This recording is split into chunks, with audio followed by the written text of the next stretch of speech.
Your AI agent's persona is what gives it a name, a role, and a face when it's chatting with your customers. Most of this is set up for you during onboarding, so your agent already has a persona from the start. If you want to make changes, it's easy to do anytime.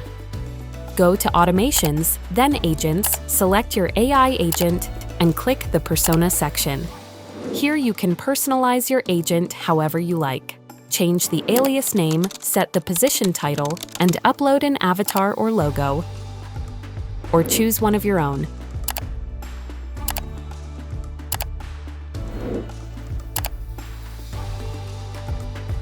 You'll also find a short description here.